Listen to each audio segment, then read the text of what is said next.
ये। और दूसरी बात, गोरखालैंड की बात हो रही है जैसा, तो थोड़ा उसमें संक्षिप्त इतिहास भी बताइए उसका कि किस तरह से मूवमेंट चला। निरूप जी ने बिल्कुल ठीक कहा कि भाषा ही एकमात्र क्राइटेरिया नहीं हो सकता। हाँ, भाषा एक क्राइटेरिया है, मगर हमें लगता है कि सबसे ज़्यादा इम्पोर्टेंट जो है वो ये है कि उस देश की, उस प्रांत की जो डिस्टिंक्ट कल्चर और डिस्टिंक्ट हिस्ट्री है। जैसे गोरखालैंड के बारे में आपने मुझे पूछा, तो गोरखालैंड क्षेत्र जिस जगह में हम लोग मांग रहे हैं वो इस समय वर्तमान बंगाल में है, मगर बंगाल के साथ उसका जो इतिहास है या जो उसका कल्चर है या जो उसकी संस्कृति है उसका कोई भी मेल नहीं खाता। हमारा इतिहास अलग ही इतिहास है, बंगाल का इतिहास अलग ही इतिहास रहा है। हमारी एक डिस्टिंक्ट आइडेंटिटी है, हमारी एक डिस्टिंक्ट वजूद है, हमारी एक डिस्टिंक्ट पहचान है और हमारी एक डिस्टिंक्ट हिस्ट्री है, अलग इतिहास है। और हमारा कल्चर भी अलग है, हमारी भाषा भी अलग है, सब कुछ अलग है, हमारी ज्योग्राफी भी अलग है। इवन गोरखा रेजिमेंट भी है आज देश के अंदर।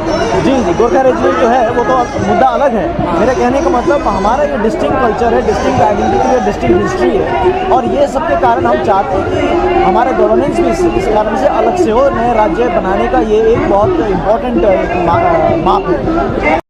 मैं सुप्रीम कोर्ट में वकील हूँ, जैसे मैं कहा, मेरा नाम निरूप रेड्डी है और वहाँ पर मैं वरिष्ठ अधिवक्ता हूँ, सीनियर एडवोकेट हूँ सुप्रीम कोर्ट में। तेलंगाना का, हैदराबाद का। हम 10 साल 2004 से लेके 14 तक तेलंगाना का अलग राज्य को लेके हमने मूवमेंट चलाया है। और अब आज हम जो है ये जितने भी नॉर्थ ईस्टर्न स्टेट्स है उनके जो स्टेट डिमांड्स है, स्टेटहुड डिमांड्स है, उनसे सॉलिडेरिटी अपना जो है तेलंगाना की तरफ से उनके साथ हमारा सॉलिडेरिटी दिखाने के लिए हम आज यहाँ मौजूद है। मैं सुप्रीम कोर्ट में वकील हूँ, जैसे मैं कहा, मेरा नाम निरूप रेड्डी है और वहाँ पर मैं वरिष्ठ अधिवक्ता हूँ, सीनियर एडवोकेट हूँ सुप्रीम कोर्ट में। ये national federation for new states ये 1991 से चला आ रहा है। जॉर्ज फर्नांडस, पीए सांगमा, ये लोग इसको स्टार्ट किए थे। नाम अलग था, तब Indian national front for small states करके था। जब तेलंगाना वाले इसमें जुड़े, जब तेलंगाना बनेगा तो 4 करोड़ का राज्य बनेगा, तो इसमें जो है 4 करोड़ का जो आबादी है वो कोई स्मॉल स्टेट नहीं होता। तो इसलिए हमने इसको चेंज करके national federation for new states बनाया है। तो आप जानते हैं जब भारत बना तो यहाँ पर 5 या 6 स्टेट थे अंग्रेज़ के नीचे, बड़े बड़े राज्य थे, और बड़े बड़े जो प्रिंसली स्टेट्स थे वो बड़े बड़े 5 या 6 थे, लेकिन 500 से अधिक छोटे छोटे रजवाड़े थे। इन सबको एक कर जब भारत बनाया गया तो आर्टिकल 3 के तहत संविधान में आर्टिकल 3 कहता है कि बाहर के बाउंड्री बदल नहीं सकते, लेकिन अंदर के बाउंड्री आप कितने भी बना सकते हैं, नाम बदल सकते हैं, छोटे कर सकते हैं, या छोटे छोटे राज्यों को एक करके एक बड़ा राज्य बना सकते हैं। ये फ्लेक्सिबिलिटी रहा है। लेकिन 1956 में स्टेट्स रीऑर्गेनाइजेशन कमीशन था, ये भाषा आधार पर इन्होंने इसका बंटवारा किया, राज्य बने। लेकिन आज भारत को किसी तरह का बाहर से खतरा नहीं है। लेकिन अरुणाचल प्रदेश में हम देख रहे हैं, लेकिन अरुणाचल प्रदेश से ज़्यादा आज प्रॉब्लम्स आ रहे हैं महाराष्ट्र और कर्नाटका को लेके, असम और मेघालय को लेके, तेलंगाना और आंध्रा को लेके। ये इंटरनल बाउंड्रीज तय करने के लिए जैसा स्टेट्स रीऑर्गेनाइजेशन कमीशन रहा 56 में, एक परमानेंट कॉन्स्टिट्यूएंट असेंबली के डिबेट में कहा गया था कि एक बाउंड्री कमीशन रहना चाहिए, क्योंकि आप भारत को एक बना दिए लेकिन जो इंटरनल बाउंड्रीज है इसको आपने ऑर्गेनाइज नहीं किया, आपके पास समय नहीं था। लेकिन अब एक परमानेंट स्टेट रीऑर्गेनाइजेशन कमीशन बैठना चाहिए और ये जितने भी इंटरनल बाउंड्रीज है इन सबको आप जो है बाउंड्री बना के छोटे बनाना हो, बड़े बनाना हो, नाम बदलना हो, ये काम करना चाहिए। तभी भारत जो है मजबूत बनेगा। What we demand today is new states for new India, new states for a stronger India.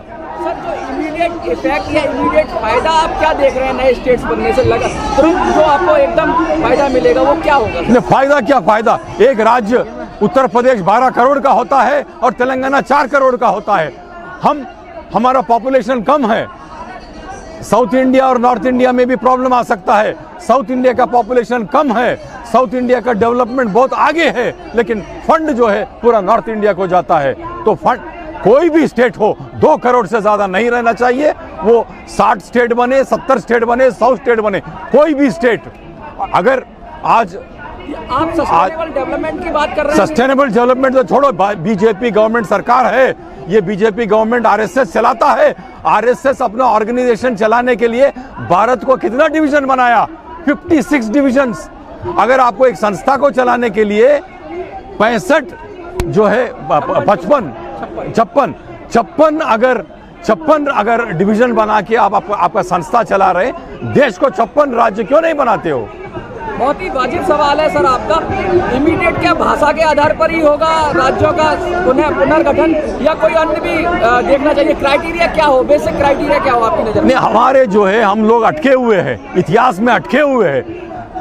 1910 में 1905 में कर्जन ने बंगाल को अलग किया था, ईस्ट बंगाल और वेस्ट बंगाल को। तब उन्होंने कहा कि जो भाषा बोलेंगे उनका एक आज राज्य रहेगा करके हमने 1928 में नेहरू कमीशन, मोतीलाल नेहरू कमीशन ने कहा कि जब भारत को स्वतंत्रता मिलेगा तो भाषा आधार पर हम इसको करेंगे।